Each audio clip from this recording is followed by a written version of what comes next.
Hi friends, a very good morning to all of you. This is Devang here.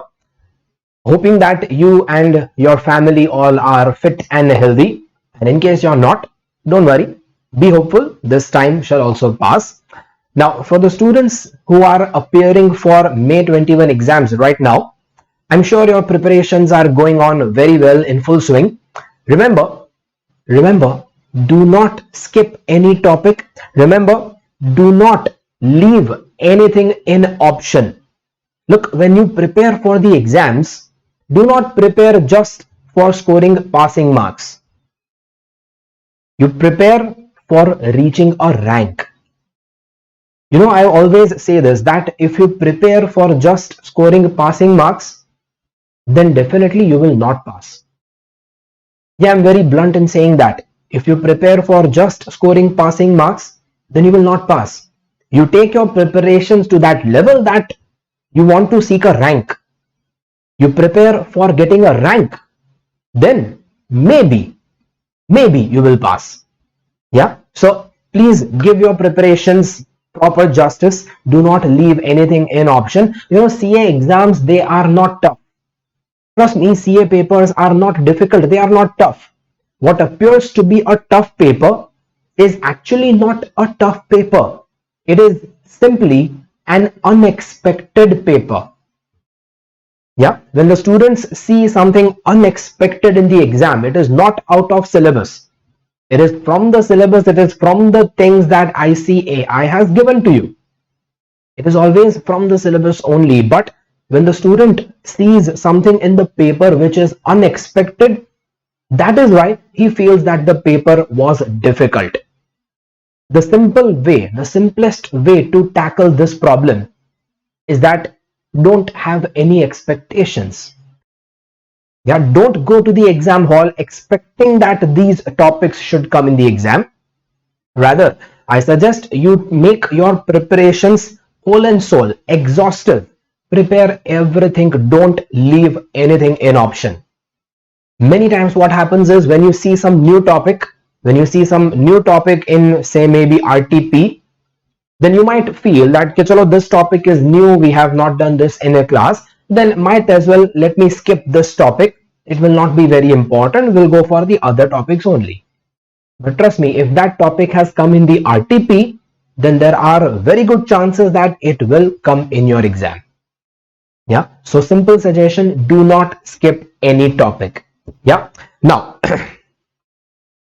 recently ICAI released RTPs for May 21 exams, and for CA final costing subject, this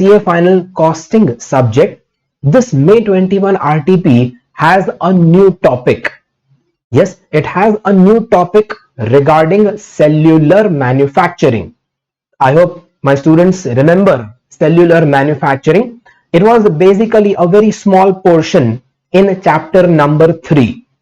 But now in this May 21 RTP, ICAI has given major additions, major changes in that topic of cellular manufacturing. They have also given practical questions for that cellular manufacturing. And yes, generally when students see new topic in this RTP, as I said, you might have a tendency to skip that topic. Please don't do that. I'm here to help you out. Yeah, look, I may be late sometimes, but trust me, I will always be here to help you out. Yeah, so this video is for explaining that one new topic in May 21 RTP CA final costing, the topic known as cellular manufacturing. Yes, so here goes.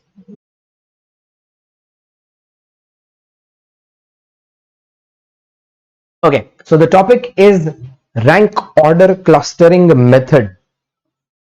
There's a new concept, new method given in that May 21 RTP, and this RTP contains almost 3 questions about cellular manufacturing.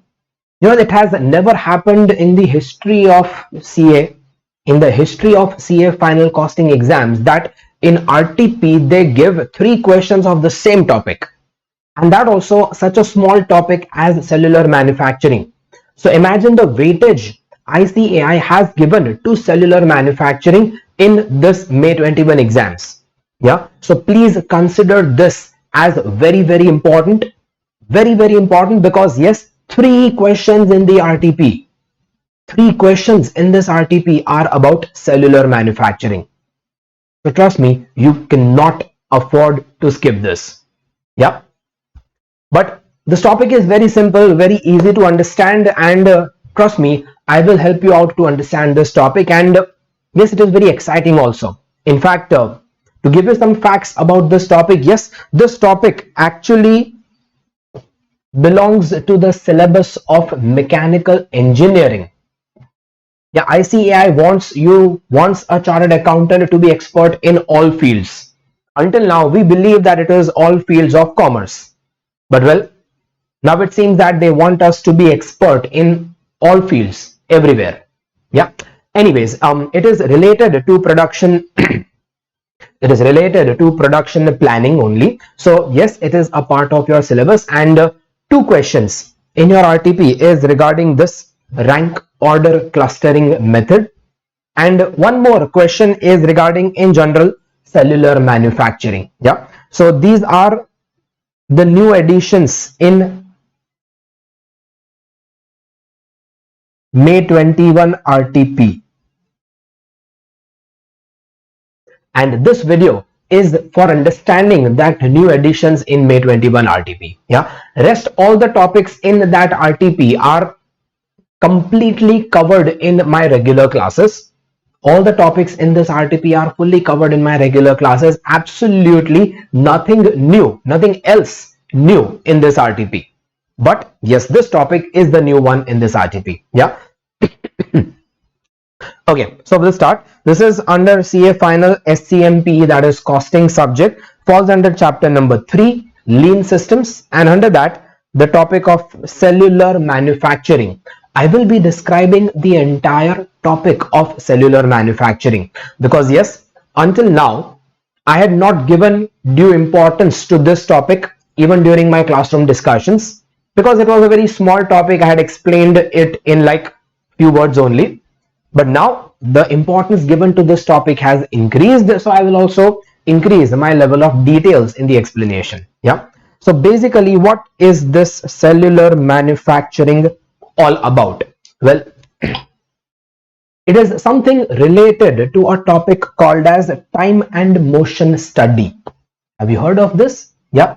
Well, time and motion study is not in your syllabus, but I'm just using reference of this topic in order to explain cellular manufacturing. Time and motion study means to study the movements of men and machines, is to study the movements of men and materials. Sorry, where is my pointer? Yeah. It is to study the movements of men and materials and to reduce that movements in order to reduce the time taken. To reduce time, we need to reduce the movements done by materials, movements done by people. This was basically given by Frederick Winslow Taylor, F.W. Taylor. Well, Taylor is the same guy who had given your labor chapter, who had given something in your CA intermediate labor chapter. Yeah, labor incentive plans. There was one of the incentive plan, Taylor's plan, which you had at your inter level. Yes, it's the same guy, Frederick Winslow Taylor. Yeah. But anyways, that's not important. What is important is what this guy said. He said that you need to study the movements of men and material. Studying the movements of men and material. Now, for example, in any factory, in any industrial production environment, the materials will be passing from one place to other place. Employees will be moving the materials from one place to other place. Yeah, so there is an employee who will pick up the material from here, he will walk to the other machine and put it in that other machine. Now, doesn't that take time? Yes, it will be very time consuming. Imagine this is a material which comes out from machine 1 and I have to put it in machine 2. Now, machine 1 is at one end of the factory, machine 2 is at the other end of the factory.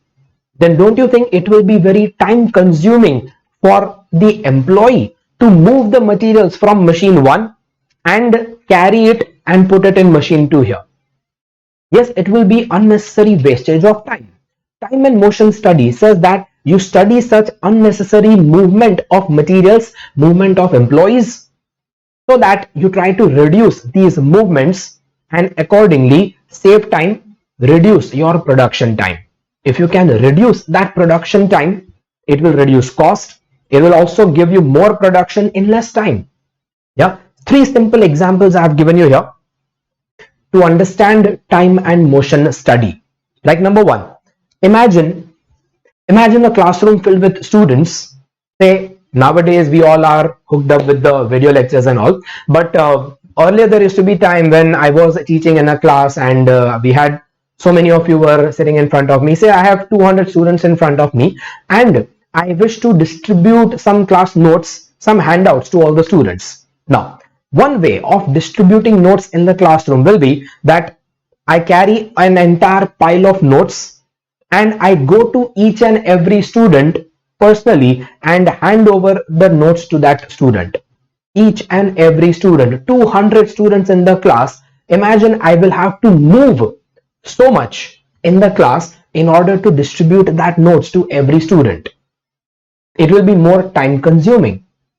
Yes, instead what I will do is I will not walk to every student for giving the notes. No, rather I will walk only to the students of the first bench.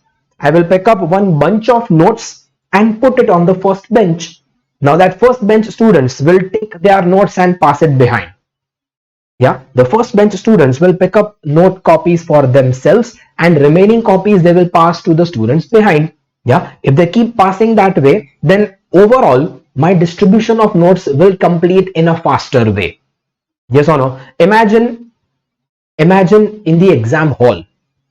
Imagine in the exam hall when the bell rings, you need to get the question paper. Yeah, when the bell rings, the supervisor should distribute question papers to you. But if that supervisor starts distributing a question paper one by one to every student in the class, then yes, the student who is sitting last, it will be injustice to that student because he will get the question paper very late. Instead, what they can do is they will distribute the question papers to the students in the first row and the first row students will pass it behind. Yeah, this is called as changing the movement of materials in order to save time. Yeah, this type of study is called as time and motion study. Yeah, this study will eventually lead to methods that will save time. Like another example, imagine the arrangement of different items in a kitchen. Yeah, in a kitchen, the different items that you use for cooking are arranged in such a way that there is less amount of unnecessary movements. For example, say the spices which are used very often, they are kept very close to the gas stove. Say at my home here, just below the gas stove we have a drawer, and in that drawer itself all the kitchen spices will be there. Yeah, but say other items like food grains are not used very often. Food grains are kept in a cupboard on the back side, on the other platform. Yeah, so on the main platform I have the gas stove, below that I have the spices. Spices should be nearer to the gas stove because they are used very often. Spices in our Indian food, we use spices in each and every food item. Yeah, so we need them near to the gas stove while other items might be away from the gas stove. These are the ways you arrange things in your kitchen so that you don't have to move around very often. It is basically to reduce the time wastage in movement. So now one more example. This might help you in the exam also. Calculator. I may have told you this in class also. Especially to my intermediate students, I have told this. Like when you are appearing in an exam, when you're writing say some practical paper, costing or accounting or financial management or so, while writing such practical exam paper, you'll be needing a calculator to do some calculations. Yeah, now generally I ask my students that if you are a right-handed person like I am, yes, this is my right hand, if you are a right-handed person like me, then start practicing to use calculator with your left hand. Yeah, because during the exam, a person like me, I will take a very long time to read and study the question. And I'm basically very slow in writing my papers. So if that is the case, then I would recommend that you start practicing to use your calculator with your left hand, so that your right hand will keep the pen in your pen, and your left hand is busy doing calculations. Yeah, during the exam, trust me, you do not have the time to put down your pen, pick up your calculator, make calculations, again put down the calculator, pick up the pen and start writing. All this time, my left hand is sitting free. My left hand is completely sitting useless. I write with my right hand. Then when I need calculations, I keep the pen down, pick up the calculator, start calculating. Once my calculation is done, I see the answer. I put the calculator down, again pick up the pen and continue writing. What is this guy doing? Completely useless. Yeah, rather make some use of him. Yeah, make use of your left hand, so that while you're writing your paper, your right hand keeps the pen in your hand, your left hand keeps doing the calculator. Two things happen simultaneously. You might wonder that how can that happen? How can I write and calculate at the same time? I'm not asking you to write and calculate at the same time. I'm just asking you to save time of putting your pen down and picking up the calculator. You might say that, so that is such a minute thing. Not even a fraction of second is wasted in picking up the calculator. But well, time and motion study is about studying such small intricate aspects only. Time and motion study is about studying such deep intricate aspects of your movements. It is studying the hand movements. I'm studying the hand movements of the student and suggesting the student that you are wasting time in putting the pen down, picking up the calculator. Instead, keep the pen in your right hand and keep your left hand on the calculator, and you keep calculating there while you have your pen in your right hand. Once your calculation is done, you have an answer, write it over here. Yeah, this intricate study to save time is called as time and motion study. Now, cellular manufacturing is a part of time and motion study. Cellular manufacturing is a concept of applying time and motion study to manufacturing industries. Yes, it is about applying time and motion study in a factory, in a manufacturing industry, when employees are working on machines. You know, when employees are working on machines in a company, the company might be producing multiple products using multiple machines. Let's say, for example, now taking a realistic example here. Say my company manufactures three different products, P1, P2, P3. P1, P2, P3 are the products manufactured by a company. Under this topic, it is called as parts manufactured by a company, P1, P2 and P3. Okay, and there are different machines which are used in my company. Machines which are used in my factory are M1, M2, M3, M4. Yeah, so I have 4 machines in my factory, and my machine manufactures 3 different type of parts. Now look at this table. This table is called a matrix. Yeah, not that movie wala matrix, but anyways, so this table shows that which part is processed in which machine. Wherever you see the number 1 written, that 1 is not actually like a number 1. That 1 is just to indicate that part 1 is processed in machine 1. Yes. Yeah. So this table here basically shows that in order to manufacture part 1, in order to manufacture part P1, raw materials are inserted in machine M1. Output of machine M1 goes to machine M2. From M2 it goes to M3, then to M4, and from M4 finally what you get is the finished goods. Yeah, at the end of M4 what you get is finally the finished goods.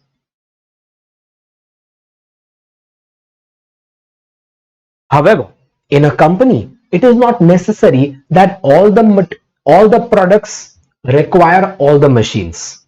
Not necessary that part P2 and P3 are also processed in all the machines. Not necessary. Like, notice part P2 is such that raw materials are inserted in machine M1. Yes, but after that it does not require processing in M2. No, rather the output of M1 directly goes to M3. Maybe part P2 is such a part which does not need processing in M2. Yeah, so it directly goes to M3 and the output of M3 becomes the finished goods. Yeah, and then P3 is a material, is a part, is a product such that raw materials are inserted in M2 directly. This time the first machine which comes is M2. Yeah, and then from M2 the output goes to M4. From M4 the finished goods are produced. So you notice that in this factory also there is movement of materials involved. Yeah, your materials are moving from, say, the godown to machine 1, from the store to machine 1, then from machine 1 to machine 2, then from machine 2 to machine 3, and so on. Or in case of P2, your movements are involved from store to machine 1. From machine 1 it goes to machine 3. From machine 3 it goes to directly the godown. For P3, your materials are moved from store to machine 2. From machine 2 it goes to machine 4, and from machine 4 it goes to the distribution center or the godown. Yeah, so there is movement of materials involved here. Now this movement of materials might be done by employees or it might be automatic. Like there might be conveyor belt. You've seen conveyor belts. Yeah, it is like an automated belt on which the materials are kept and it will go from one machine to other machine. Say for example between machine 1 and machine 2 there is a conveyor belt like this. It is an automated conveyor belt such that the materials which come out from machine 1 are automatically sent to machine 2. Yeah, so whether it is sent by employees or it might be sent by conveyor belt, automatic, in any case it needs this movement. Yeah, now when there is such movement of materials involved, this movement of materials is always the one because of which there is a wastage of time. Yeah, this movement of materials is the one due to which there is wastage of time.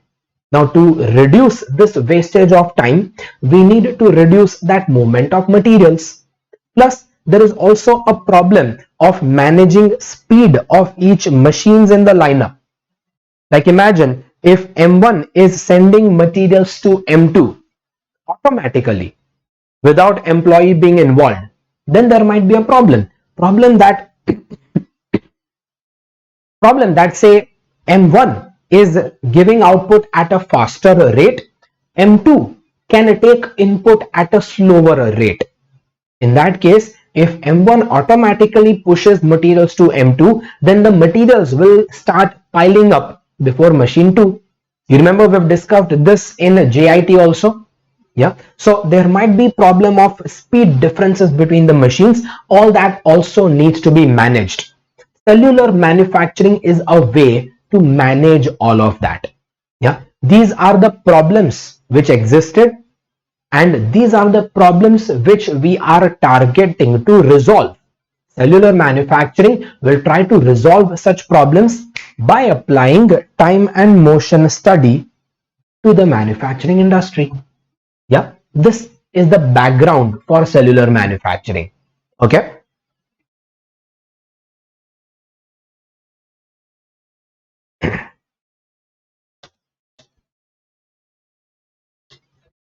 Now, cellular manufacturing focuses on two things.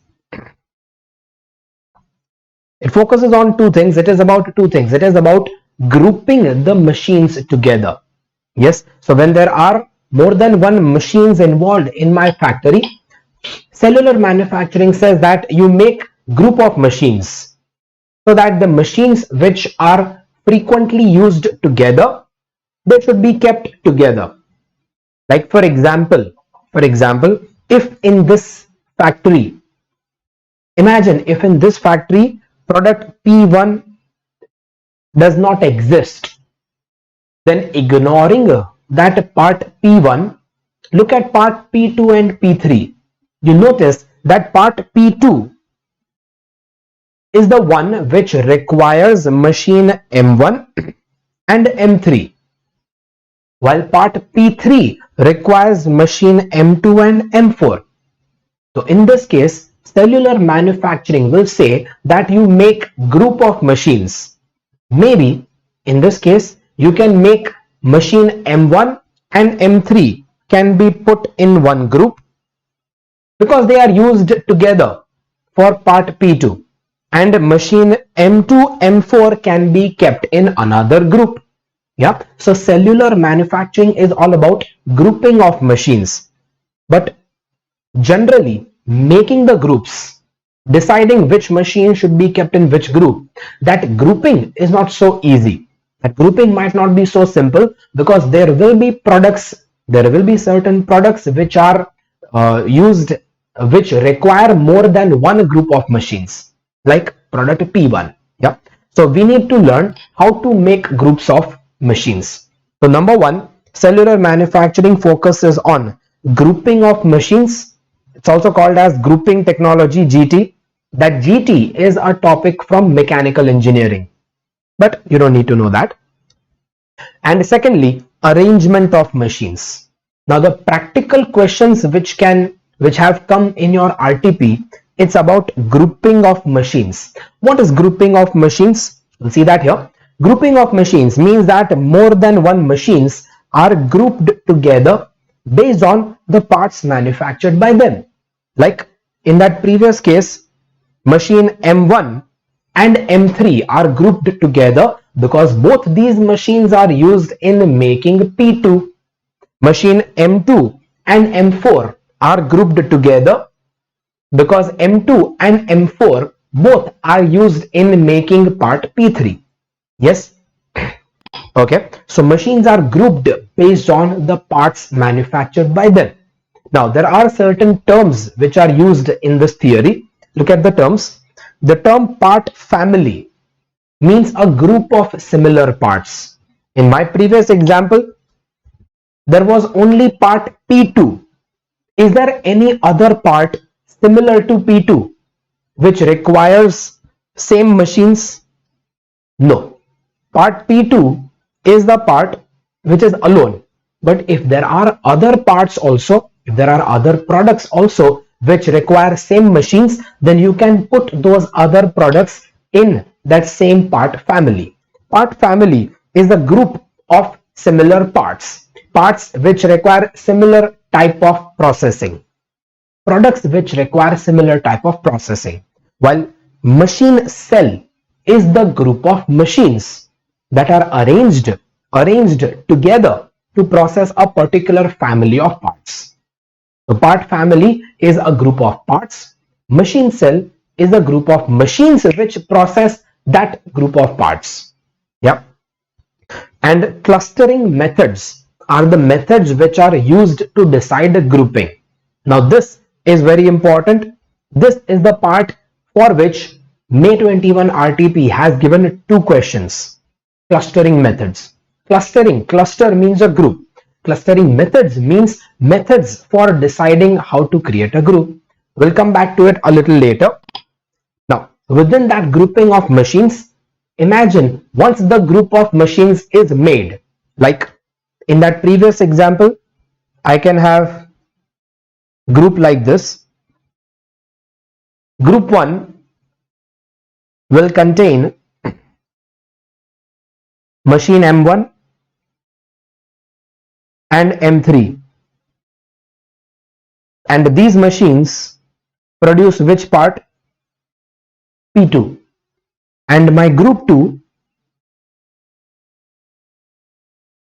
will contain machine M2 and M4, which are used to make part P3. Yes. Now, once the groups are made, now within the group, inside the group, there can be different designs of the group. There can be different designs based on number of machines and degree of mechanization. Like sometimes there might be a group containing only one machine, because maybe this machine is always used alone. Some industries might have some machine which is always used alone. It is never used in conjunction with any other machine. Then the company might make a separate group of that one akela alone machine. Yeah. Then it is called as single machine cell. One cell, one group containing single machine. Or it can be a group machine cell. Cell means a collection.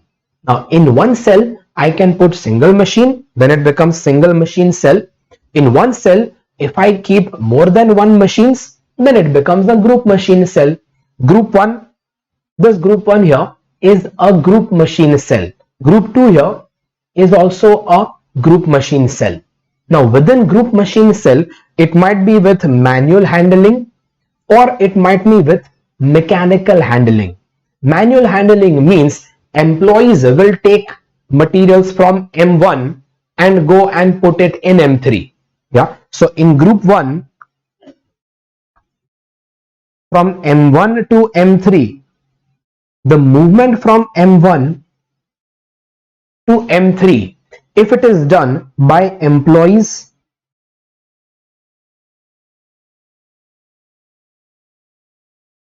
then group 1 is basically with manual handling. But in group 2, if the movement of materials from M2 to M4 is done by conveyor belt, that automated conveyor belt, if that movement from M2 to M4 happens using that automated motorized conveyor belt, then it means it is following mechanical handling. Yes, all this is the new theory added, so pay attention. The group cell with manual handling, it can be where employees will move the materials. Group machine cell with mechanical handling, where automated conveyor belts will do the movement of materials. Now within that conveyor belts, it can be inline layout or loop layout. Let me explain that.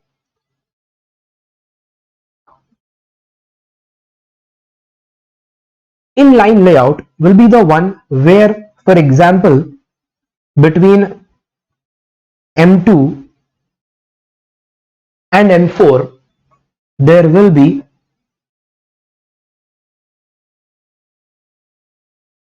an automated conveyor belt, such that materials which are coming out from M2 will go to M4 in a line. There is a connection between particular machines in line. While loop layout would mean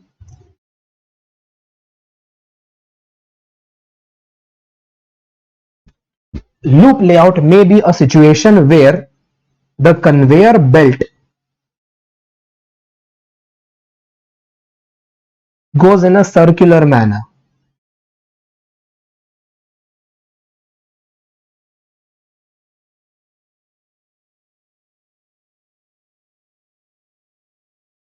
Imagine the conveyor belt goes in a circular manner such that all machines come in that circle,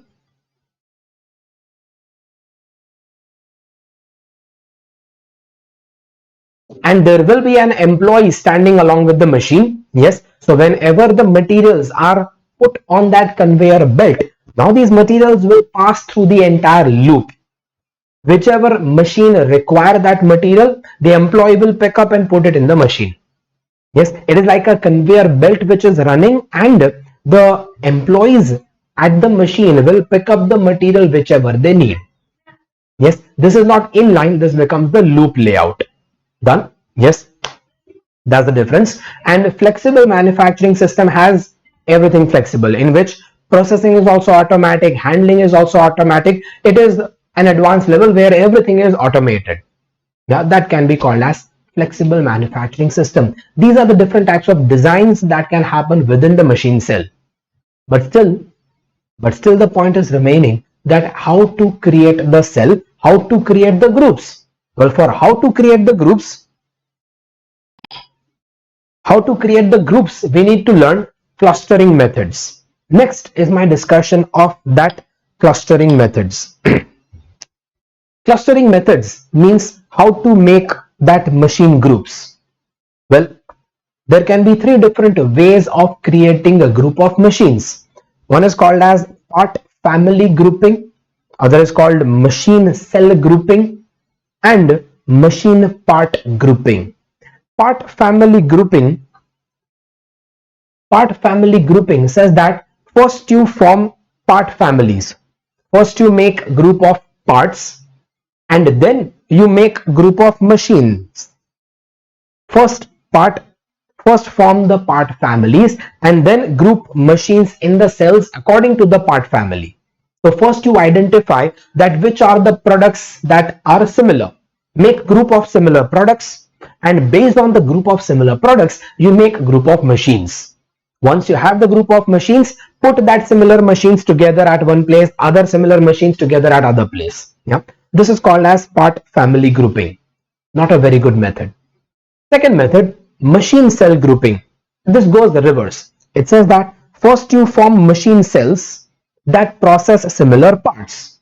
First you club the machines which are processing similar parts, and once your machine groups are created, then you allocate parts to the cells. It is just a reverse method. Part family grouping says that first you make a group of parts, and then accordingly make group of machines. Machine cell grouping says that first you make a group of machines, and then distribute or allocate the parts to these machines. Allocate the parts to the cell of machines. Yeah, but this is also not a very good method, because apparently both methods have drawbacks. The method which your syllabus requires you to follow in practical questions is called machine part grouping. Machine part grouping says that you form part family and machine cells simultaneously. It's not like first you make a group of parts, then you add machines to those parts, or first you make a group of machines and then allocate parts to them. No, instead you think of both the groups together. Naturally, this is a better way, because parts are also having similarities, machines are also having similarities. You have to keep both of them in mind simultaneously. Yep. So this is the method we will be following, and in order to apply this method, they have given a procedure. The procedure is called as rank order clustering algorithm. Like I said, your RTP questions, 2 questions in your RTP are regarding rank order clustering algorithm. Yeah, I will be discussing both those questions in this video further on, but first you need to understand the theory. Done. So rank order clustering algorithm I will be explaining after completing the rest of the theory. Done. Okay, so these are the clustering methods. And secondly, what is also required is arrangement of machines.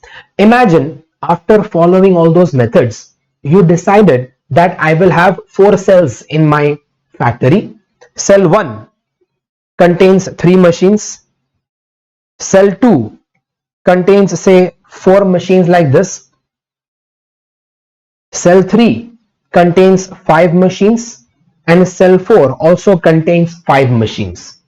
Now, once you have decided that which machines will be in a group, now within the group, this topic suggest that within the group inside the cell, the machines should be arranged in a U-shaped design. Yes, this is a U-shaped design. Yeah, or like inverted U shape, that's it. But it suggests that the machines should be arranged in a U-shaped design. This was in your topic earlier also. This is not a new addition. This was in the existing syllabus also, and this was discussed in class also. Yeah, the U-shaped design will help that say this is the employee.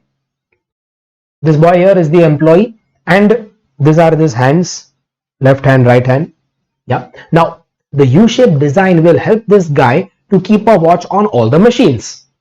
Yeah. So if there are 3 machines and you arrange them in a U-shaped design, then one employee can handle all 3 machines. But if you had put the machine in a straight line,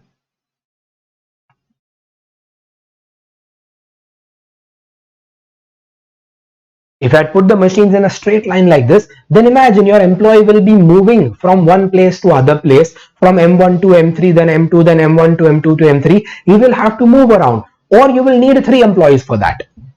Yeah. So to prevent this, you keep the design in a U shape so that one employee, less employees can handle more number of machines. Yeah. So now you see that cell 1 has one employee handling all 3 machines. Cell 3 has 2 employees handling 5 machines. Cell 2 has one employee handling 4 machines, or it can be 3 employees handling 5 machines, whatever, depending on the complexity and the ability of that employee.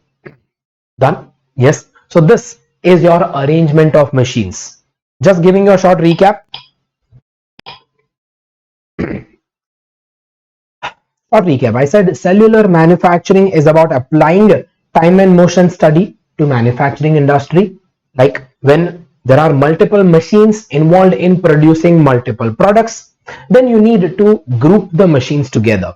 Now, cellular manufacturing is not just about grouping the machines. It is about 2 things. It is about grouping the machines and arrangement of machines. Arrangement is simple. It has to be in a U-shaped design.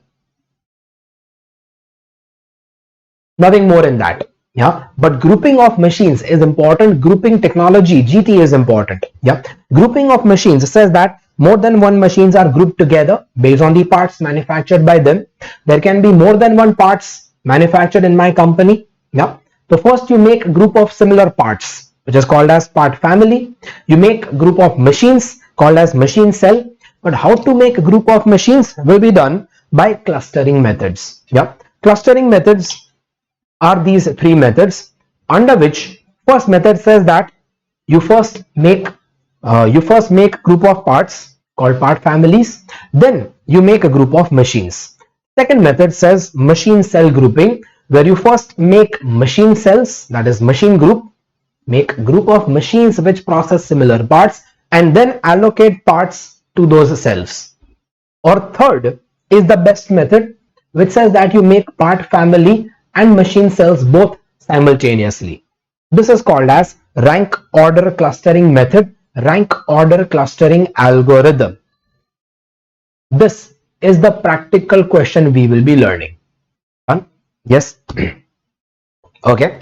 In between, we also saw different designs of the machine cells, which can be single machine cell, group machine cell with manual handling or with mechanical handling. Yeah. Okay. Now, rank order clustering algorithm. I'm giving you some steps how to follow this method for deciding the group of machines. But chalo, before I explain these steps to you, let me first show you one question, and after reading the question, I'll give you the steps, I'll explain these steps, and then we will follow these steps in the question. Look, these steps you cannot understand in theory. To understand these steps, you need a practical question. Yeah. So let us go to a practical question here. Done?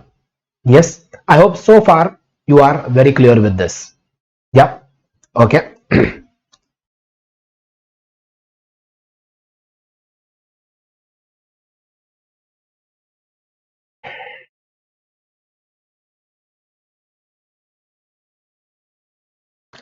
Acha, and that PPT which I just showed you, you don't need to write that anything. I will be putting that. I have put that in the description of the video below, so you'll get that as PDF form ready made. Yeah, just focus on what I'm explaining here. Now, your RTP May 21 RTP question number 4 and question number 5 both are regarding that same topic, rank order clustering algorithm. Yeah, I find this topic very interesting because, well, generally costing subject does not have anything new. Finally, they have something new, and I was very excited to learn this topic. Hope you will also be excited to learn this topic. Yeah, it's a very simple statistical topic once you understand it. Okay, now question 4 and 5 both are regarding that rank order clustering algorithm. But in question 4, there are some other topics also, simple other theories also that they have asked. But I will directly focus on rank order clustering. Rest of the theory I have already discussed. Like question 4, point number 1 is about utility of cellular manufacturing. In other words, benefits of cellular manufacturing. Yeah, benefits of cellular manufacturing we have done in class. You have to just list down those benefits over here. Yeah, that you can do, and you can read from the RTP. Second part in question 4 is about machine cell designs. Explain the different machine cell designs. Machine cell designs are these designs which I already explained. Yeah, so that also you can read.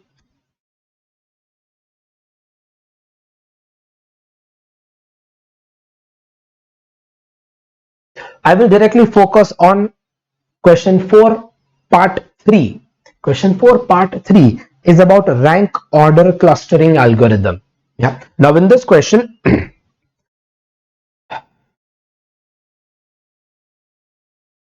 you start reading from here.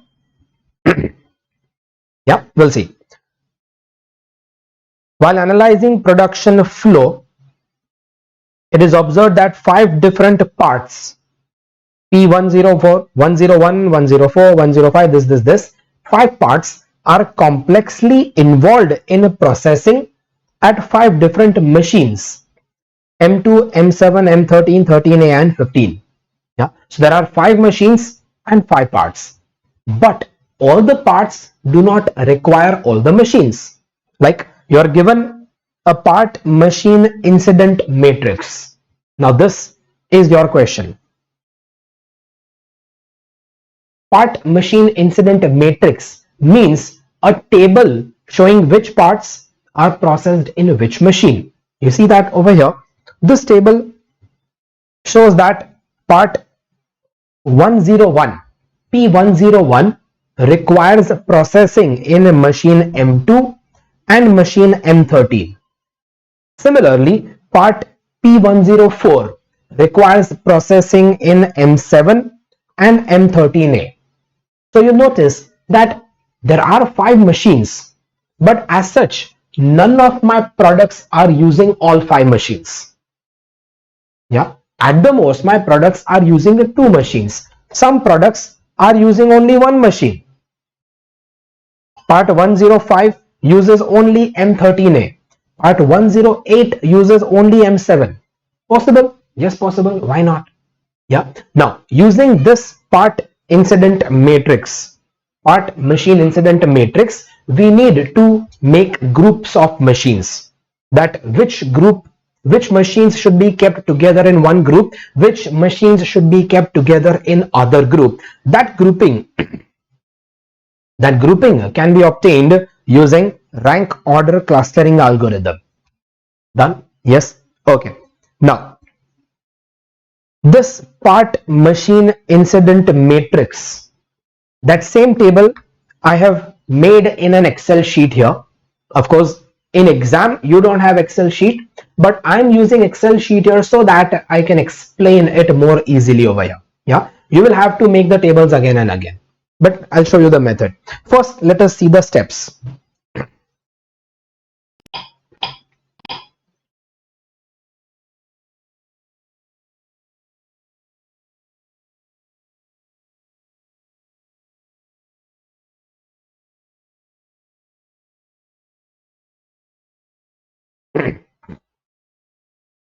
Let's see the steps. Now,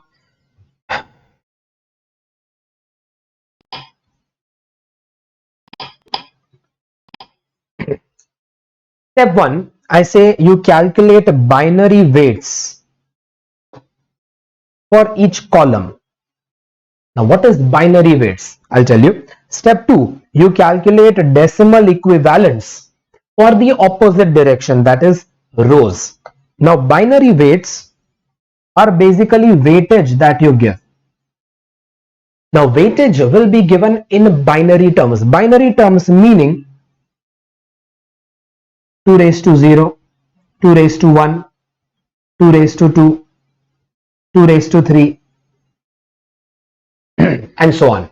Yeah. So binary weights will be given in terms of 2 raised to the power 0, 1, 2, 3, but in reverse order. Look, if you see the RTP,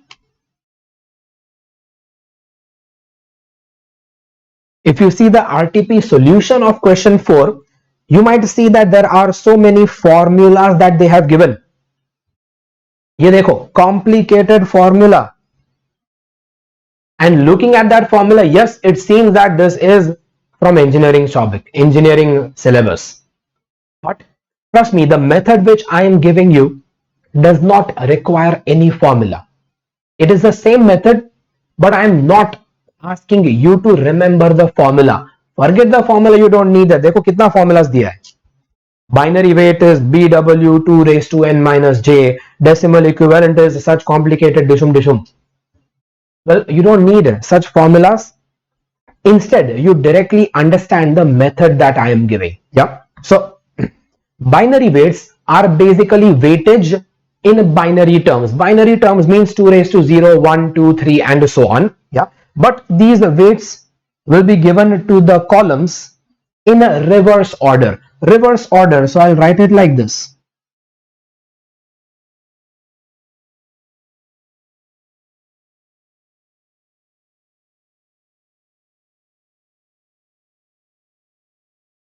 In reverse order like this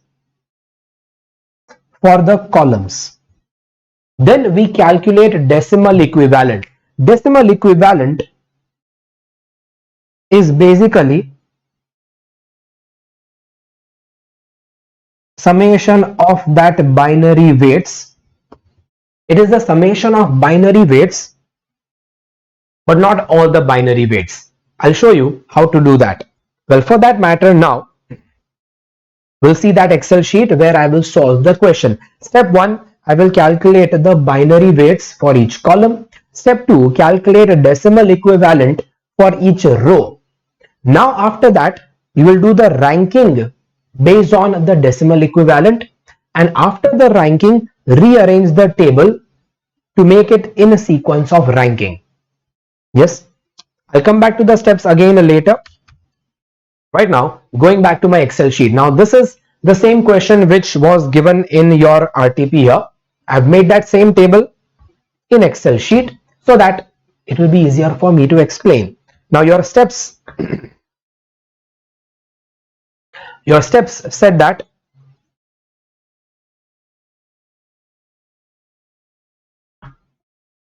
say that first you calculate binary weights for each column. So just a moment.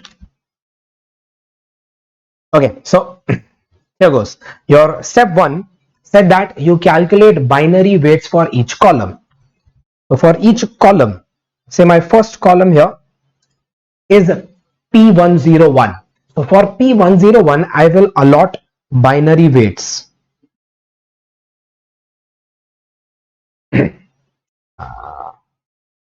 Star key.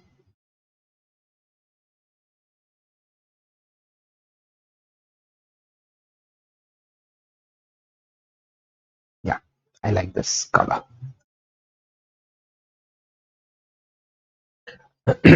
I'll allot binary weights. Now what is binary weights? Like I said, it is 2 raised to the power, but in a reverse order. So you start allotting the power 2 raised to 0 in the last column, 2 raised to 0 in the last column, 2 raised to 1 in the column before that, 2 raised to 2, 2 raised to 3, 2 raised to 4.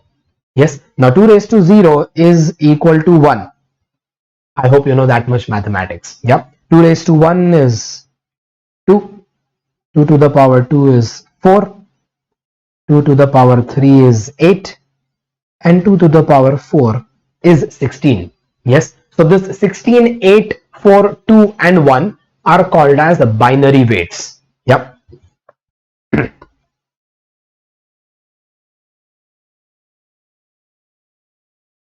Just put it again.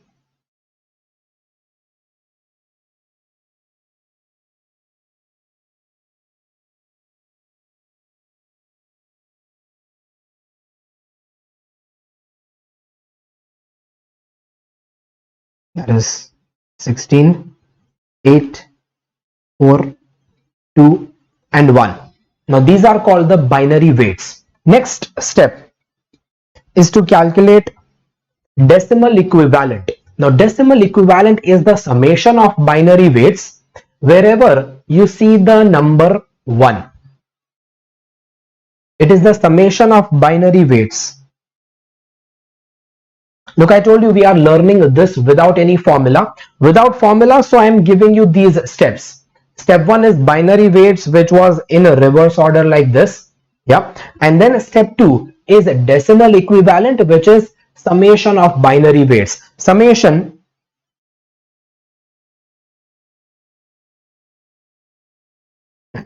I'll just be more specific. Wherever there is a number 1 written, but you mention that decimal equivalent for every row. So look at this. For decimal equivalent, I start from row number 1. Wherever you see the number 1, you make a summation of binary weights. Yeah. So in my first row, there is 1 for only this thing, P101. And for that P101, binary weight is 16. So just put that 16 over here.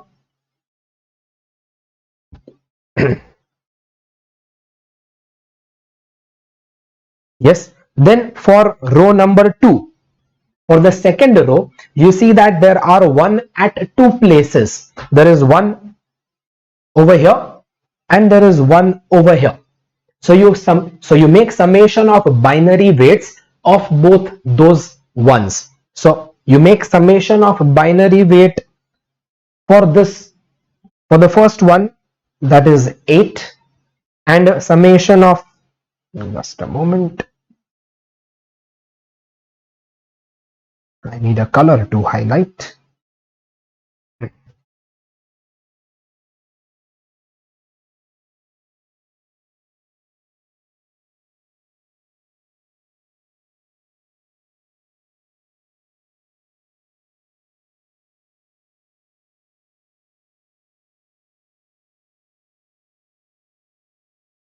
Okay, so for this first one, the number 8, and for the second one, the number 1. You make summation of 8 plus 1, 9, and I put that 9 over here.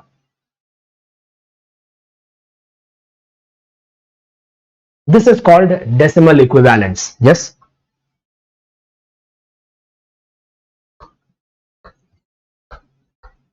Then for the next row, M13. For the next row, M13, you see the number 1 written at 2 places.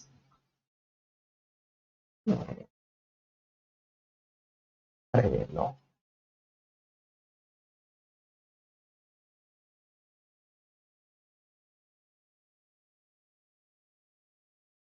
Just a moment. I'll just make some space. Yeah, better. So for M13, you see 1 is written at 2 places, over here and over here. So for both these places, you will do summation of binary weights. So for both these places, you have to do summation of binary weights. Binary weight 16 and binary weight 2. 16 plus 2, 18 is what I put here. Done. Next row, machine M13A. M13A, you have one over here, one over here. Binary weights 8 and 4, 12. So summation 12 is what I put here. Yeah. And the last one, M15. Only one place you see the number 1 and binary weight of that 2. Summation is 2. I put that 2 over here. This is your step 2. Calculate decimal equivalent for the opposite direction. Opposite direction means for each row. Sum of binary weight, which is basically this is the sum of binary weights wherever you see the number 1. That is what we did here. Yes, I hope you understand that. Okay, now that your decimal equivalents are done, then ranking. Now you rank the rows in order of the decimal equivalent. Wherever you see decimal equivalent highest, you call that rank 1. So this becomes rank 1.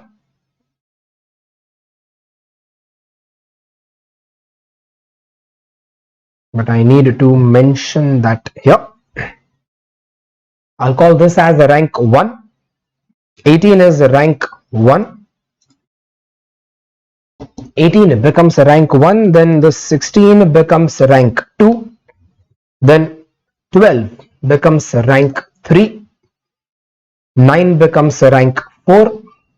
And this 2 becomes rank 5. Done. This is ranking. Now that ranking is done, look at the steps. I have done ranking of the decimal equivalent. Yes. Now, very important. Now you rearrange the table to make it in a sequence of ranking.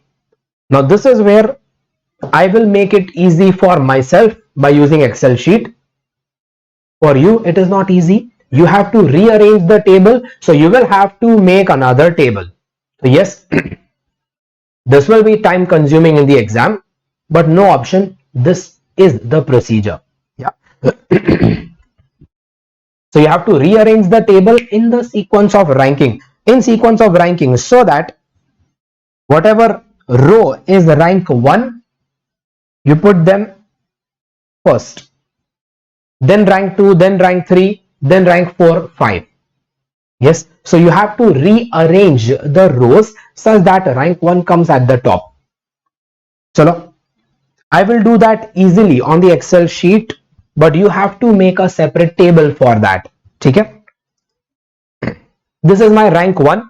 I will shift that to the first row like this. Yeah. Then rank 2 is okay.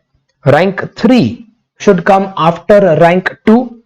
So that machine M13, I will shift it here such that it comes after rank 2. Done. Now my ranks are in order. Rank 1, 2, 3, 4, 5. Clear? Okay, but these did not change. It's okay, I'll remove it. Now I don't need that decimal equivalent and the binary weights. So now my rankings are in order 1, 2, 3, 4, 5. This is the first level complete. Now this is the first iteration, first level complete. You need to do these steps repeatedly. Look at my next step. Step 5 says that repeat this. Repeat 1, 2, 3, 4. But this time starting with binary weight of each row.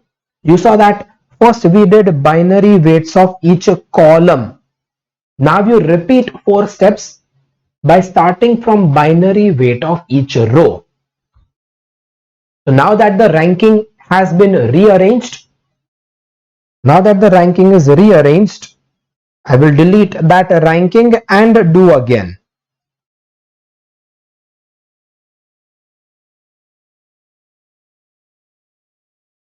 No. Sorry.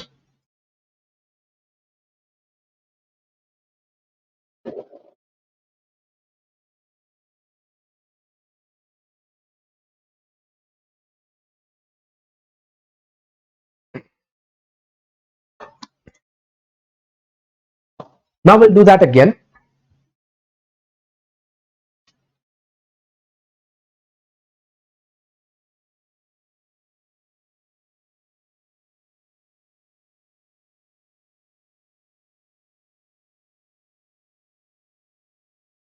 But this time you need to give binary weights for each row. So I will put binary weights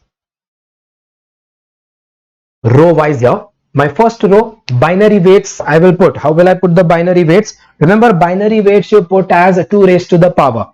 So my binary weights will be like this. Start from the last row, 2 raised to 0. Start from the last row where I put 2 raised to 0,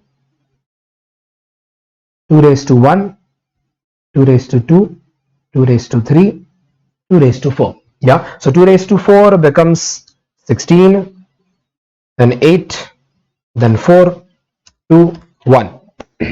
Yeah, and then this time decimal equivalent will be put for each row, for each column. Decimal equivalent are put on the other side now. On the other side, when you put decimal equivalent, then notice for that first column, decimal equivalent is the summation of binary weights. Summation wherever you see that number 1. So summation for these two items, summation of 16 plus 8. 16 plus 8 will be 24. I put there. Then second column, wherever you see 1, make a summation of binary weights. I see 1 over here and here. Uska binary weights 4 and 2. So summation is 6. Next column is this. Search out where do you see the number 1 and binary weights for that 4. Summation is 4. Next column, search out where you see the marking 1. Make a summation of its binary weight 16 and 1, that is 17. Next column.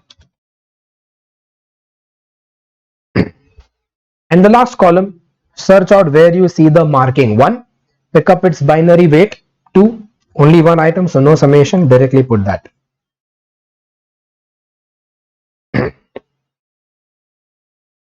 Done? Yes. And once your decimal equivalents are done, and then you do the ranking. Ranking, highest decimal equivalent is given rank 1. 24 becomes rank 1. 17 becomes rank 2. 6 is rank 3. 4 is rank 4. And 2 is rank 5. Done? Once the ranking is done, then you rearrange. This time, rearrange what? Rearrange the columns in a sequence of ranking. So my rank 1,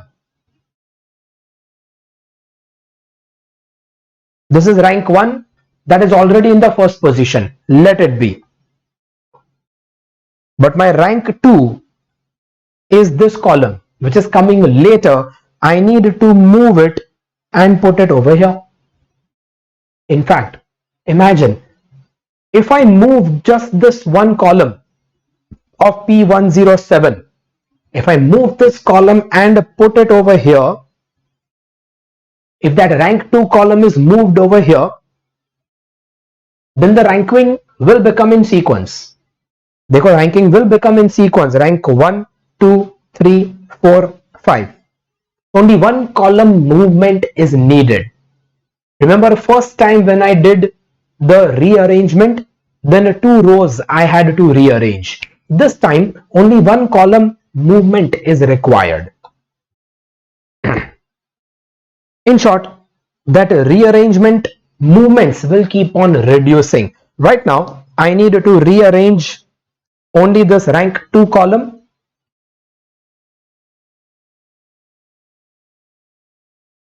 I will shift it between 1 and 3 over here. Look, I'm using Excel because it is easy to shift the columns. I'll not be making the table again and again and waste your time. We focus on the method, not on the time required to do the method. Yep. So now after this shifting, you notice that my rankings are in order. My column rankings are in order. My decimal equivalents are in reducing trend. But still, your method is not over. You have to keep repeating these steps. Because step 5 was to repeat by starting with binary weights of each row. But step 6 says that continue what? Continue that repetition until no rearrangement is needed. This last time, after doing the ranking, did you require to do rearrangement? Yes. This is the table after rearrangement. So now in this table, you have to do the ranking again. But this time again, change the direction. This time again, I change the direction. Instead of putting binary weight for each row, now I will again put binary weights for each column. So again, I will put binary weights here and a decimal equivalent ranking over here. Yes, and binary weights again will be 2 to the power, that is 16, 8, 4, 2, 1. And a decimal equivalent will be put row wise. For the first row, my decimal equivalent will be summation of these two, that is 16 plus 8, 24. For the second row, there is only one item, so only 16. Third row, I have two markings, so 4 plus 2, 6. Next row, I have two markings, this and this, so that is 4 plus 1, 5.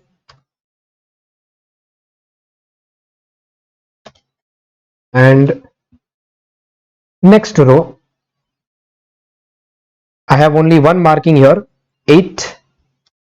I'll put that here. Done. That's my decimal equivalent. And then ranking in the order of that decimal equivalent. Highest decimal equivalent gets rank 1, then 16 is rank 2, then 8 is rank 3, 6 is rank 4, 5 is rank 5. Yes, done. Okay, but after doing the ranking, notice, is your ranking already in sequence? No, it is 1, 2, 4, 5, 3. It is not in a sequence. If the ranking is not in sequence, then you have to rearrange and repeat. That is my steps. You keep continuing until the ranking comes in sequence, until no rearrangement is needed. This time, after doing the ranking, your ranking was not in sequence, so you have to rearrange the table.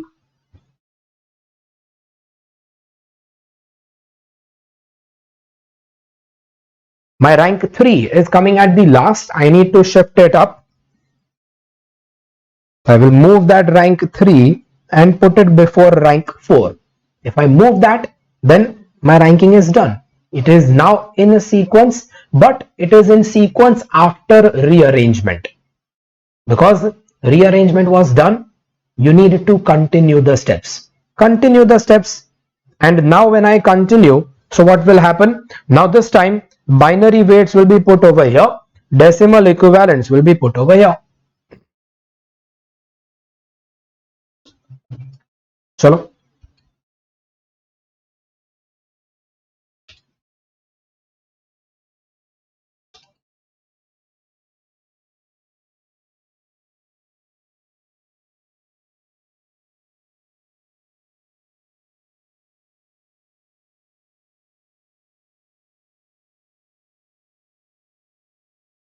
Binary weights will be same, 16, 8, 4, 2, 1. Decimal equivalent for the first row, for the first column, summation of 16 plus 8, 24. Second column is 16 plus 4, it's 20. Third column, you'll see it is 2 plus 1, 3. Fourth column, it is just 2. And fifth column, it is just 1. Okay. And then ranking, 24 is rank 1, 20 is rank 2, 3, 4, 5. Well, look, this time your ranking automatically comes in a sequence. If the ranking is already in a sequence, well, notice this means that your decimal equivalent is already in a reducing order. It means that no rearrangement is needed now. Yes, your decimal equivalent is already in decreasing order. No reshuffling is needed. No changing of shifting of columns is needed. If no shifting is needed, meaning you reached step number 6. Step 6 says that you continue until no rearrangement is needed.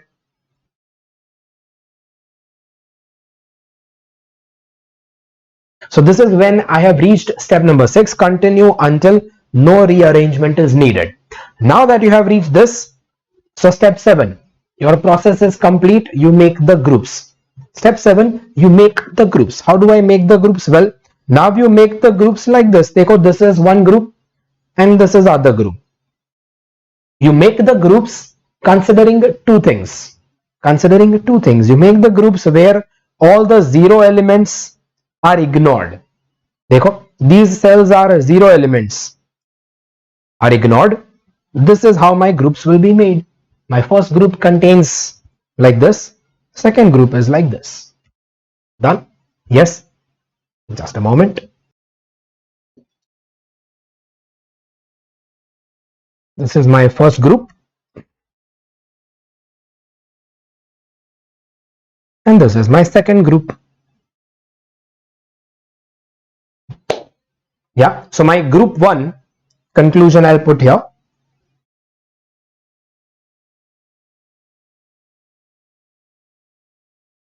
Group 1 contains which machines, which parts? Group 1 contains machine M13, M2,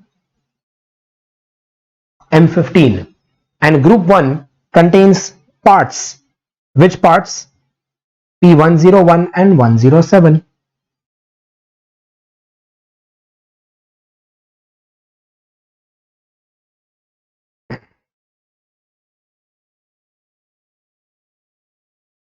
So these three machines, M13, 2 and 15, creates one cell. Let me call that as cell 1. Under cellular manufacturing, don't call it groups, call it cell. This is cell 1, and similarly cell 2.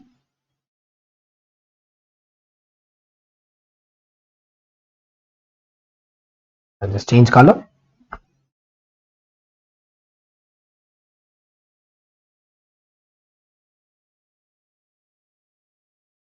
Cell 2 will contain M13A, M7, 2 machines and 3 parts. That is P104, P105 and P108.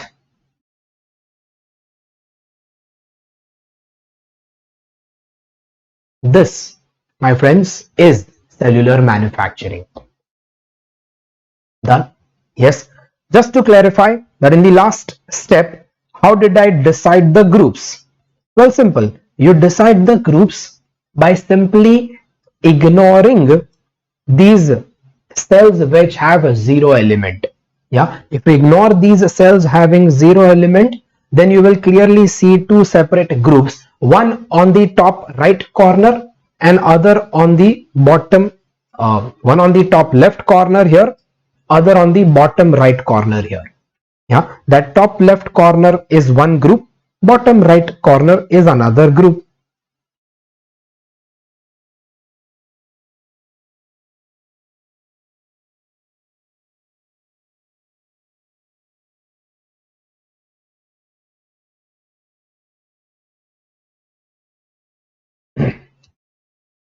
Yes. Now this shows that machine machine M13, M2 and M15 should be kept together in one cell, because these three machines are producing a product P101 and 107. Rest of the products don't need these machines. Yeah, you notice that product 4, 5 and 8 do not require machine 13, 2 and 15.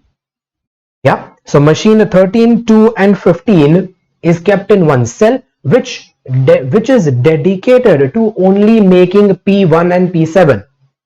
Yeah, while machine 13A and 7 are put in cell 2, which is dedicated to producing only P4, 5 and 8.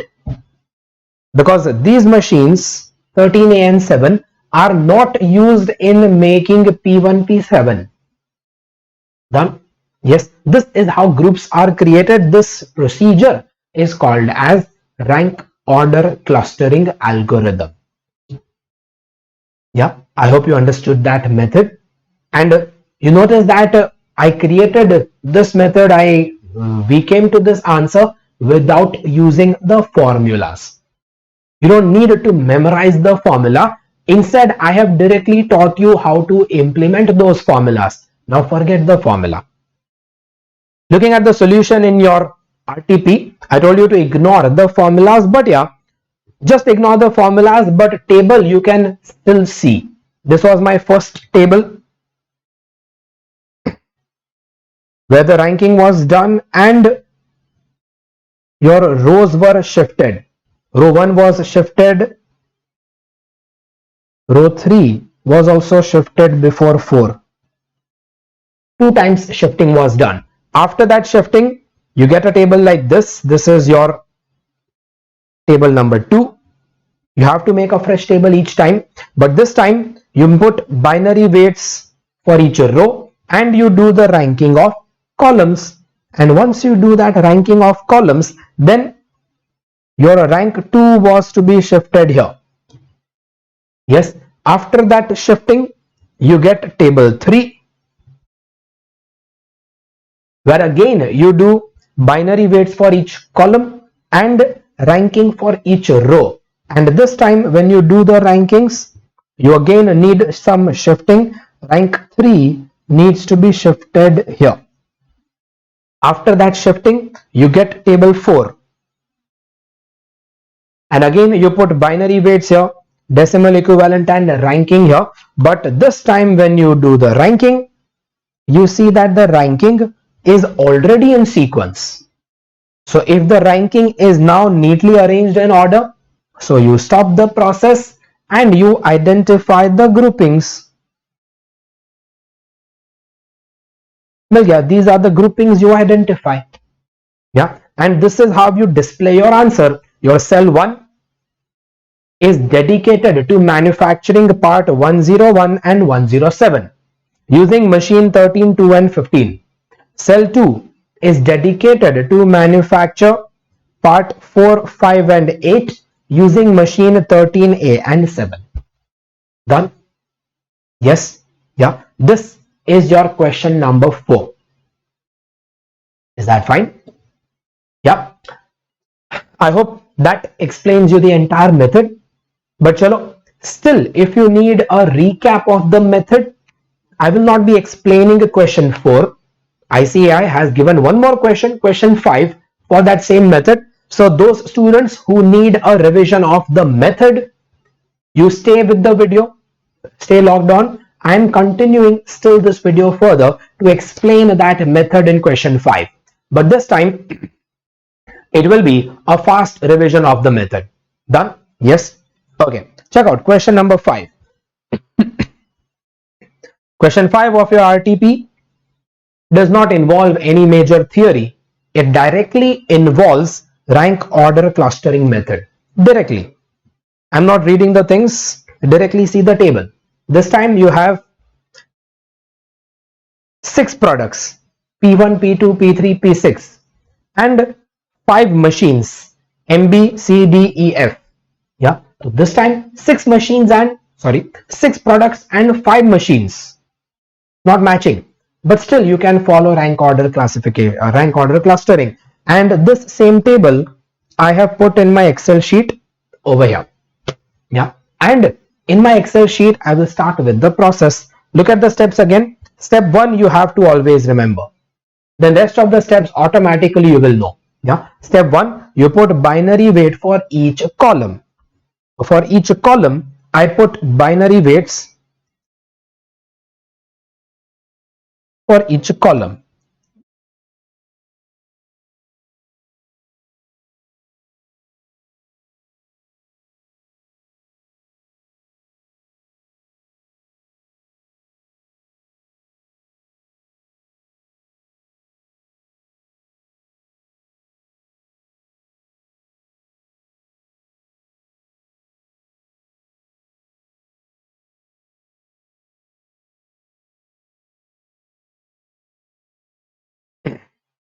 I put binary weights for each column, and as I said, how do you put binary weights? You put binary weights by putting 2 raised to 0 from the opposite side. 2 raised to 0, 2 raised to 1, 2 raised to 2, 2 to the power 3, power 4 and power 5. Now 2 to the power 5 will be 32. Next is 16, 8, 4, 2 and 1. Yes. Okay, and then you put decimal equivalents here, put the rank here. Decimal equivalent will be summation. I'll show that here. Summation for the first row. Summation of what? Summation of binary weights, but not all the binary weights. Summation of those binary weights where you see the marking 1. Look at my steps. It is summation of binary weights where there is the marking of 1.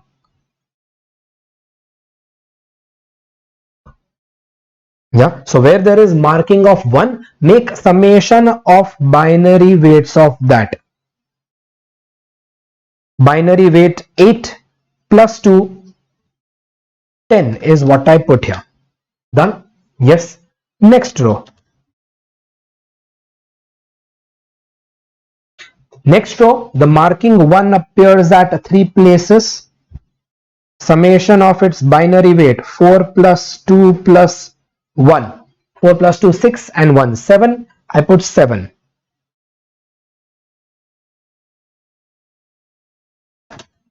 Next.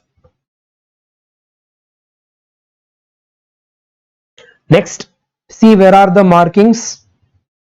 Notice binary weights of those markings. 32 plus 16 is 48. Next row. Notice the markings of 1. Notice binary weights of them. Make summation 8 plus 4, 12 and 1, 13.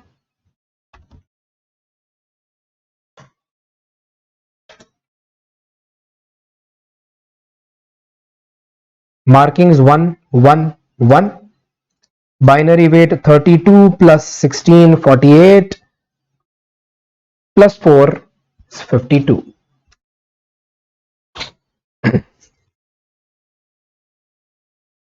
Done?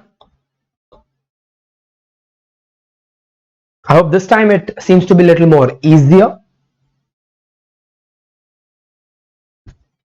And once your decimal equivalents are done, you do the ranking. 52 becomes rank 1, 48 becomes rank 2, highest is 52, so that becomes rank 1, 48 is next highest, rank 2, next is 13 is rank 3, next is 10 is rank 4, next 7 is rank 5. Done. Now that your ranking is done, you need to do reshuffling, rearrangement.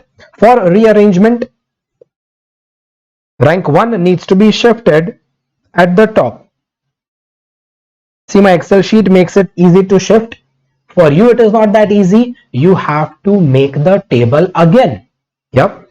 Then rank 2 and 3 will be shifted just below rank 1.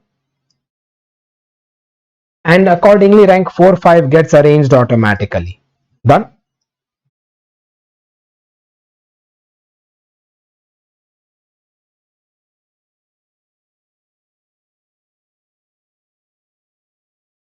Just a moment.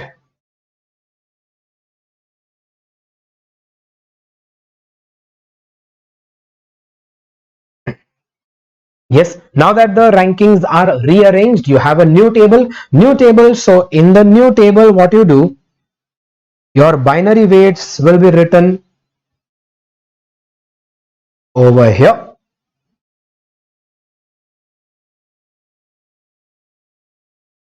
And decimal equivalents will be written over here. Yeah.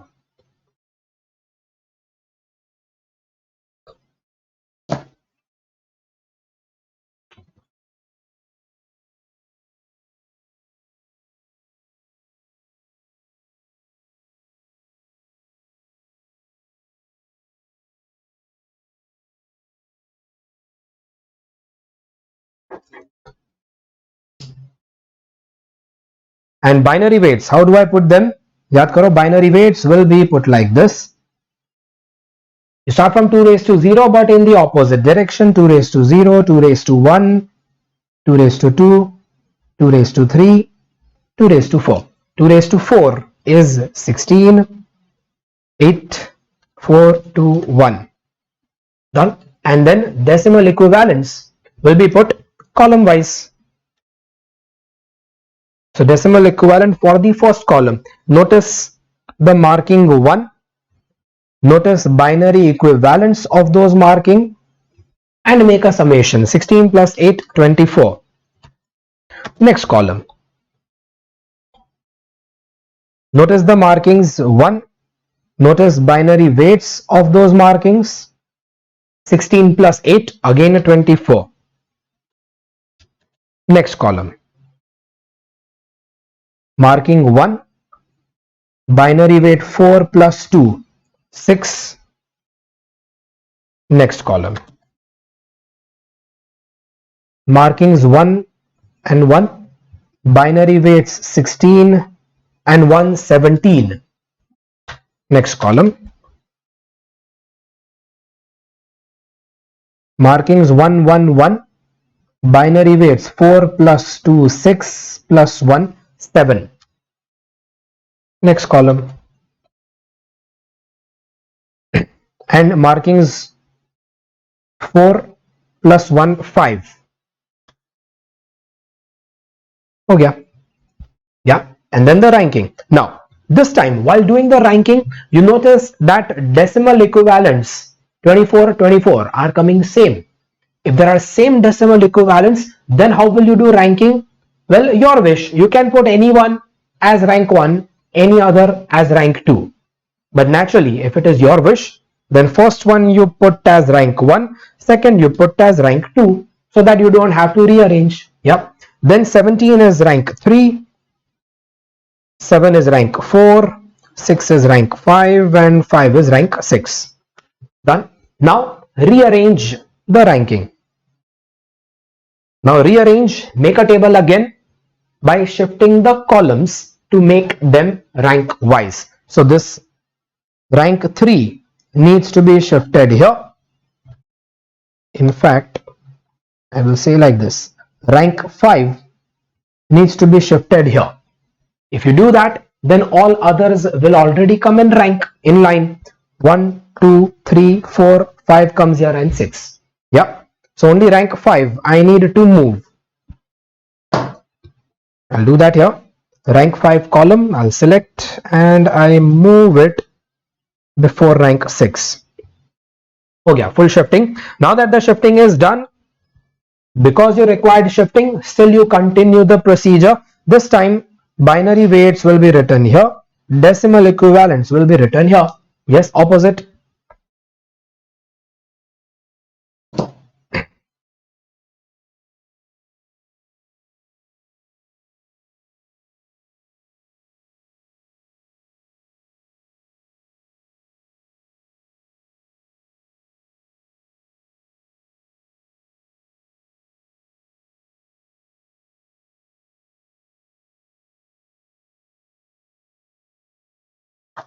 Binary weights will be 32, 16, 8, 4, 2, 1. And decimal equivalent, now I will do it faster myself. Decimal equivalent will be 32 plus 16 plus 8. 32 plus 16 plus 8. Here it is 56. Next row is 32 plus 16 is 48. Yep, 48. Next is 4, 2 and 1, that is 7.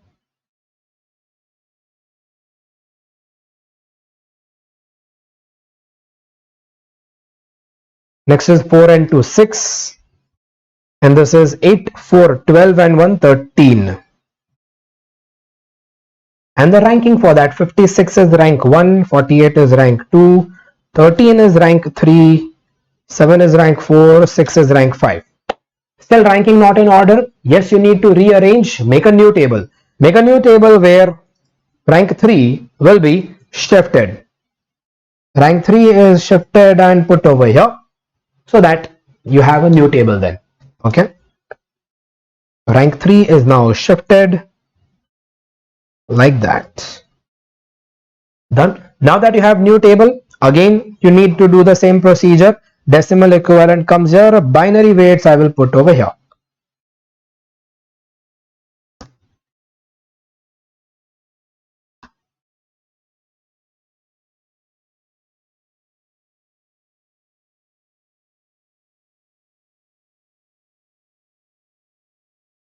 I know that you have been doing articleship, so you will be expert in Excel. I also love Excel, but unfortunately in the exam you don't have Excel. You have to make the table again and again. Yeah. So please do practice that. Binary weights will be 1, 2, 4, 8, 16. And decimal equivalents for column. 16 plus 8 is 24. Again 16 plus 8 is 24. 16 plus 4 is 20. 4 plus 2, 6 and 1, 7. 2 and 1 is 3. And 4 and 2 is 6. So for only one item you'll need one more repetition. Rank 1, rank 2, 20 becomes rank 3, 7 is rank 4, 6 is rank 5 and 3 is rank 6. Yeah, so only rank 5 and 6 are creating problems now. Okay. So rank 5 needs to be shifted here. I will still do the shifting again. P6 column is shifted on the side.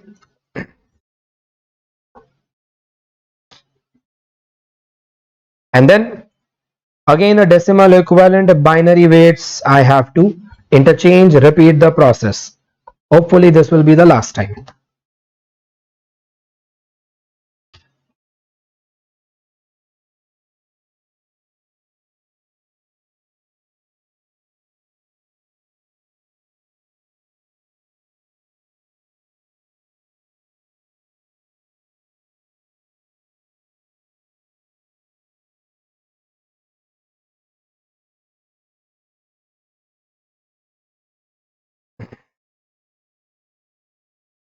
(32 plus 16 plus 8 is 56 again. Next one, 32 plus 16 is 48. This is 8 plus 4, 12 plus 2 is 14. This one is 4, 2 and 1, that is 7. And this one is 4 and 1, 5. It's already in sequence. Put the ranking, you'll see rankings are already done. This is rank 1, 2, 3, 4, 5. Yes, so this time no rearrangement needed. Well, good enough. If no rearrangement is needed, then my answer is done. Then my groups are ready. So how will I put my groups here? This time, as I said, you put the groups by ignoring the empty cells. But one problem. This time if I put the groups by ignoring the empty cells,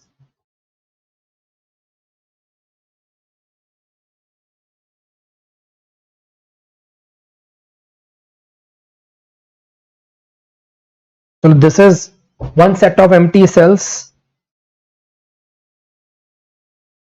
and on this side it is difficult to judge the empty cells. The problem is this particular one.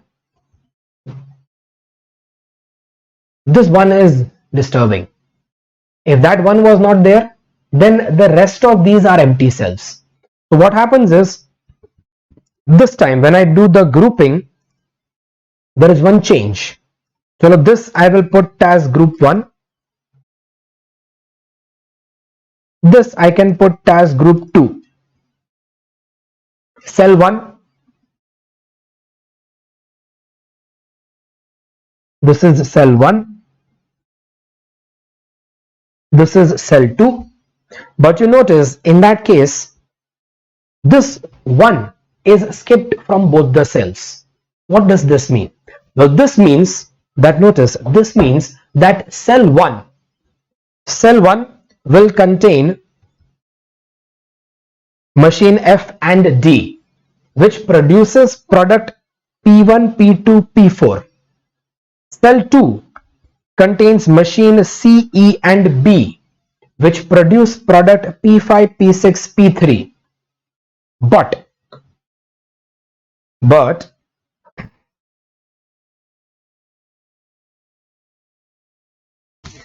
say this one indicates what?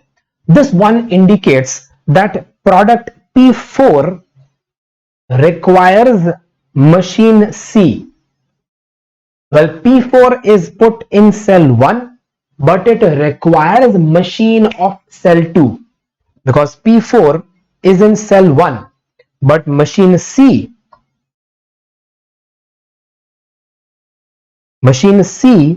is in cell 2. Yes, this indicates that my factory will require inter-cell movements. It indicates that my factory will require inter-cell movements. Not necessary all the products can be completed within the cells that you make. Yes, there might be some products which will require more than one cell. Remember in my example earlier,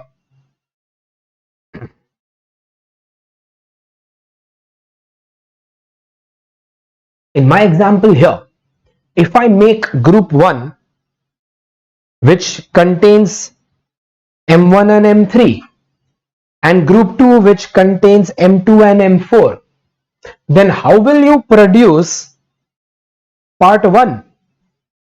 Earlier I ignored part 1, but if you have to produce part 1, then don't you think for producing part 1 you will require movement between group 1 and group 2? Yes, that is possible. It is called intercell movements. If a part cannot be completed within one cell, then it requires to move to another cell.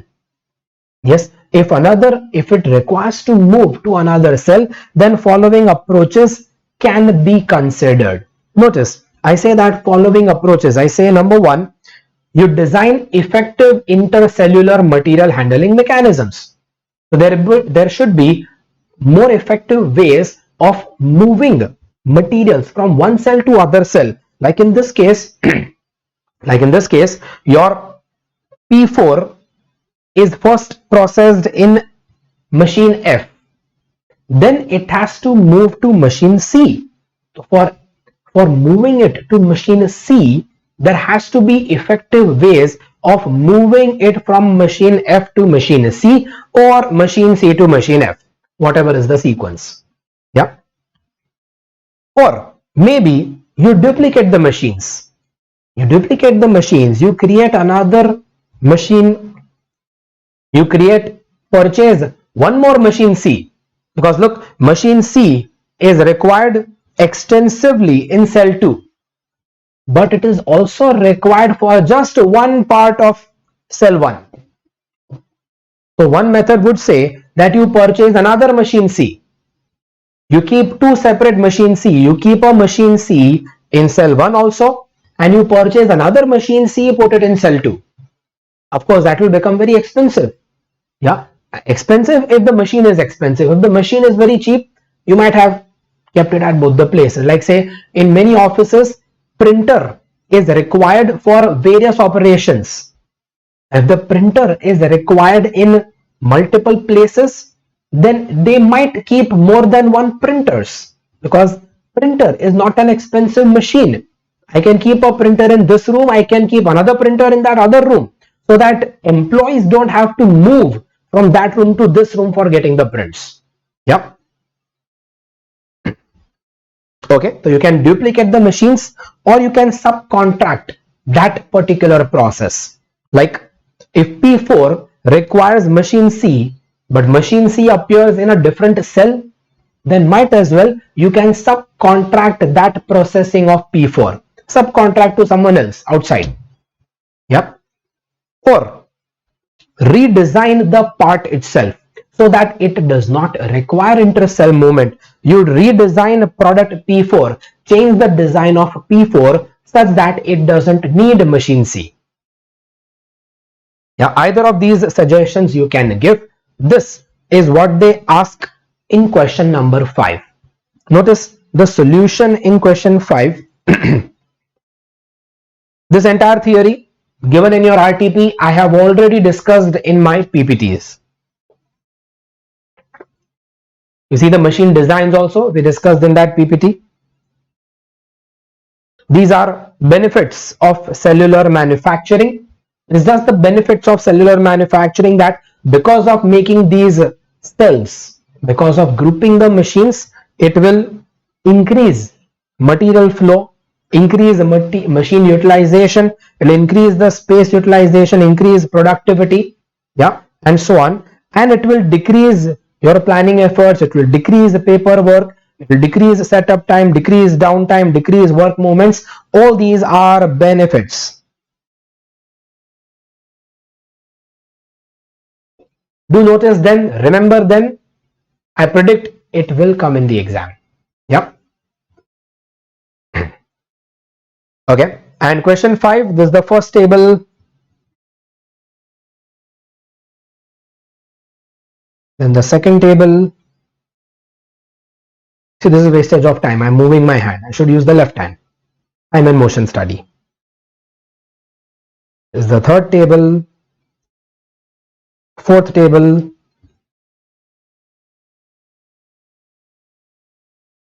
And fifth table, you are getting the groups. This is cell 1, this is cell 2, and this guy is left alone. Yep. And for that guy left alone, cell 1 is P1, P2, P4 parts, machine F and D. Cell 2 is P5, P6, P3, machine C, D, and C, E, and B. Yeah. But this P4, machine C, this part is left alone. For that, explanation is given here. Yeah. You notice that P4 is member of cell 1, but it requires processing in MC. MC belongs to cell 2. So it means that some amount of intercell movement will be required. Practically, it is very much possible that intercell movements will be required. Practically, it is not suitable to duplicate the machines. May not be suitable to subcontract the process. What can be most suitable is that either you design effective material handling mechanisms so that the materials are moved from one cell to other cell seamlessly, or you redesign the part so that it doesn't require intercell movements. Done? Yes, either of these you have to do. Yeah, that is described over here. Done? Yes. Okay, so that is the new topic that completes my topic of discussion for today, which was rank order clustering method. Yeah, rest of the questions in May 21 RTP are completely are completely from my classroom discussions only and the latest amendments that I had given to you. Yes, look, I had given you amendments a few days back. I have not given the video, but it is given in notes, all the additions to the subject, and your RTP is mostly out of that additions, out of that amendments only. Yeah, one more question in RTP pertains to cellular manufacturing, but that covers mostly the theory, in fact mostly the benefits of cellular manufacturing. Question number 6 is also pertaining to that. Done? Yes. And like I said, the rest of the entire RTP is pertaining to the amendments that I have given to you. So please do not skip this RTP, and especially do not skip rank order clustering method. Yep. Like I said, I would always recommend that whenever you study with a target of reaching a rank, not with a target of just passing in the exam. Done? Yes, that's all from my side. All the very best, and hope you understood these concepts. If you have any questions, please do get in touch with me, and please do join my Telegram channel. My Telegram channel, I am giving regular updates to all the students who join my Telegram channel. Yes, not necessarily you are supposed to be my student. You can always join my Telegram channel. I will be giving you latest updates to the syllabus on that channel. Done? Thank you very much. All the best for the exams. Bye bye.